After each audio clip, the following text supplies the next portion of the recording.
मुझे वो कभी नहीं भूलता। हम इकट्ठे वॉक किया करते थे। हम इकट्ठे बतखों को दाना डाला करते थे। हम इकट्ठे लंबी वॉक किया करते थे। हम इकट्ठे लॉन्ग ड्राइव पर जाया करते थे। मैं उससे अपने दुख शेयर करता था और वो उन्हीं दुखों को वजह बनाकर मुझसे लड़ाई कर लिया करता था। वो कहता था कि वो मुझसे मोहब्बत करता है, लेकिन वो मुझसे लड़ाई करने के बहाने भी तलाशता था। मैं कहता था कि मैं तुम्हारी इज्जत करता हूँ, लेकिन वो ये कहता था कि मैं इज्जत का क्या करूँ। मुझे जवाबन वो वाली मोहब्बत चाहिए जो जिस्मानी तौर पर मुझे सुकून दे।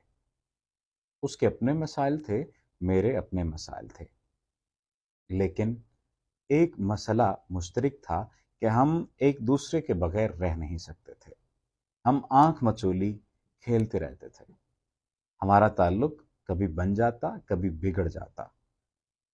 उसके लिए भी वो ताल्लुक तकलीफ दे था, मेरे लिए भी वो ताल्लुक तकलीफ दे था। ये तमाम तर बातें कहते हुए वो शख्स रो पड़ा। मैं महसूस कर रहा था उसकी तकलीफ को। उसने कहा कि सर, मुझे बताइए कि अब इसका हल क्या है। मैंने कहा कि इसका हल सब्र है। अगर तो तुम उसकी ज़रूरत पूरी कर सकते थे या कर सकते हो तो फिर तो करो, या अगर वो तुम्हारे साथ एडजस्ट हो सकता है तो फिर तो ठीक है।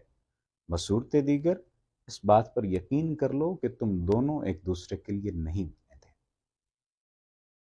हाँ, दो इंतहाओं पे कायम रहो।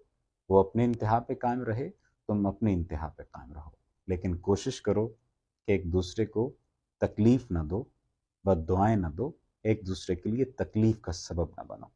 क्योंकि बहुत बार ऐसा होता है कि जब हमें कुछ हासिल नहीं होता तो हम बद्दुआएं देने लग जाते हैं, हम अगले को बदनाम करने लग जाते हैं।